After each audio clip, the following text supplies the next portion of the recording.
மயிலாடுதுறை, தஞ்சை, நாகை, திருவாரூர், புதுக்கோட்டை ஆகிய 5 மாவட்டங்களில் கனமழைக்கு வாய்ப்புள்ளது என சென்னை வானிலை ஆய்வு மையம் தெரிவித்துள்ளது. தென்மேற்கு வங்கக்கடல் மற்றும் அதனை ஒட்டிய தென்கிழக்கு வங்கக்கடல் பகுதிகளில் ஒரு வளிமண்டல கீழடுக்கு சுழற்சி நிலவுகிறது. மயிலாடுதுறை, தஞ்சை, நாகை, திருவாரூர், புதுக்கோட்டை ஆகிய 5 மாவட்டங்களில் இன்று கனமழைக்கு வாய்ப்பு உள்ளது.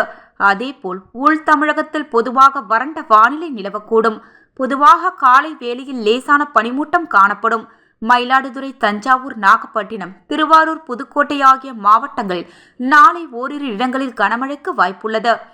ஜனவரி 13ஆம் தேதி வேலூர், ராணிப்பேட்டை மற்றும் திருவண்ணாமலை மாவட்டங்களில் ஓரிரு இடங்களில் கனமழைக்கு பெய்ய வாய்ப்புள்ளது. பொங்கல் அன்று ஜனவரி 14ஆம் தேதி தூத்துக்குடி, திருநெல்வேலி மற்றும் கன்னியாகுமரி மாவட்டங்களில் ஓரிரு இடங்களில் கனமழை பெய்ய வாய்ப்புள்ளது. சென்னையில் இன்று வானம் ஓரளவு மேகமூட்டத்துடன் காணப்படும்.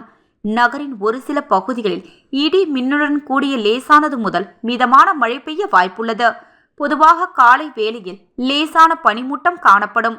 அதிகபட்ச வெப்பநிலை 30 டிகிரி செல்சியஸை ஒட்டியும் குறைந்தபட்ச வெப்பநிலை 23 டிகிரி செல்சியஸை ஒட்டியும் இருக்கக்கூடும் என வானிலை ஆய்வு மையம் தெரிவித்துள்ளது.